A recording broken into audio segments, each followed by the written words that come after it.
obviously, Big Five rival game. You can expect anything. Going into these games, you never know what to expect, right? And I thought our guys really did a good job of keeping their composure when we didn't see the ball go through the basket. We focused on defense in the second half, and we just stayed committed to that. Just said, yo, man, it's one of those games.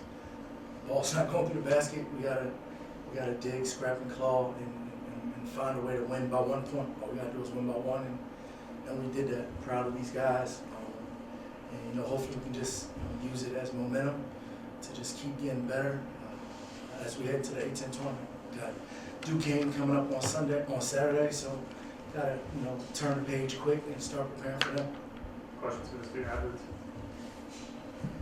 Hey Clifton, you had a stretch there in the second half with 2 or 3 key blocks. Do you think that was a momentum changer to help get things in your direction? Yeah, I think it was. I really just tried to focus on defense. I feel like offense was not really working for me today. So I really wanted to help the guys, try to make adjustments in myself to help the team win. So I focused on defense. Forcing the turnovers there, so many more, I don't have the stat sheet, but I know there were a lot more in the second half. Did you feel the defense was working as well? That's something that was, again, the coach said something that turned in your direction? Yeah, definitely. I think that the intensity and focus coming out of the second half was different than the first one. And obviously, giving up 12 points in a half is, a big thing for us. So, Coach Ash says all the time, like no matter the ball goes in or not, we got to continue to work on defense. We weren't seeing the ball go in, we weren't shooting the ball go in, we just kept guarding because we knew we could win that.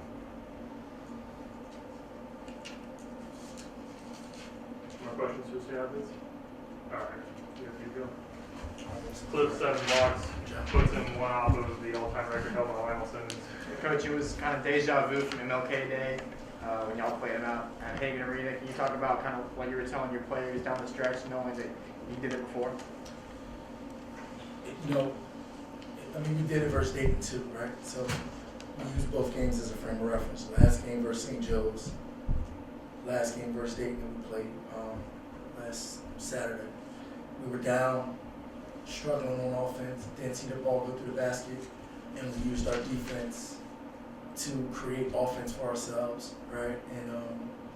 And it's got to be a mindset, right? I got a bunch of guys on my team, in all honesty, that think that they're like offensive juggernauts. And I'm like, yo, guys, we've had more games where we haven't seen the ball go through the basket than we have where we come out and we shot the ball up.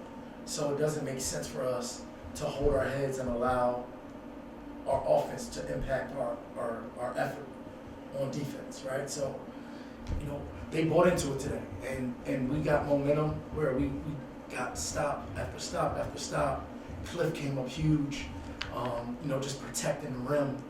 And then, it became a contagious energy. I thought Khalil Brantley, again, came off the bench, gave us great energy, not just on offense, because he did some crazy stuff on offense, but on defense, his ability to just, disrupt St. Joe's ball handlers and just sort of kind of throw off the timing of their offense, I thought helped us.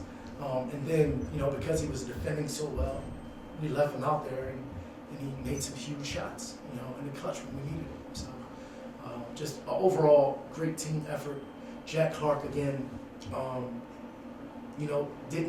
didn't see the ball go through the basket, but he rebounded the ball. I thought he did a great job on Hall and Taylor Funk.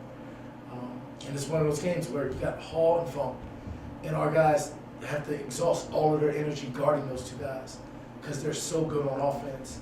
And if you just give those guys any window of opportunity, that they can score the ball, right? So, I'm just proud of our guys that they had the discipline to just completely commit to just defending tonight, and it was a tremendous effort. And Coach, to come back to Khalil Brantley, you said he brought the energy. What's it like to have a player, especially a young one, that can still have fun and bring that energy even in a very intense and dramatic game like this one? You know what? I felt like he needed to relax a little bit. I thought he played a little tense in the first half. He was putting some pressure on himself. And then once the group collectively say, yo man, just focus on defending and rebounding, I think everybody relaxed. Like even in like one of the timeouts, I just said, well, look guys, look, like just expect the ball to not go back and let's just sprint back and play defense, right? And like once our guys really just adopted the fact that ball's not going in the basket, we're going to defend, I felt like everybody relaxed. I felt like Khalil relaxed after that. But I thought a significant part of the game early on, he played a little tense and was putting a little bit too much pressure on himself. Actually, you alluded to it being a Big 5 game, a rivalry game, and how much meaning does that have, to the team to play these types of games? It looked like the crowd was really into it as well. You know, we're both, St. Joe's and I, we're both in the same boat, right? Billy and I are both trying to establish our programs. All of our players know all of their players. So it's one of those things where it's a real Big 5 game, right? And that's what makes the Big 5 the Big 5, the relationships, the connections, right? When you can come to a game like this and see this type of crowd, this type of atmosphere, the type of intensity that both teams play with throughout the course of the game, it's unique in Philadelphia, right? And I'm glad that our guys have the ability to experience that.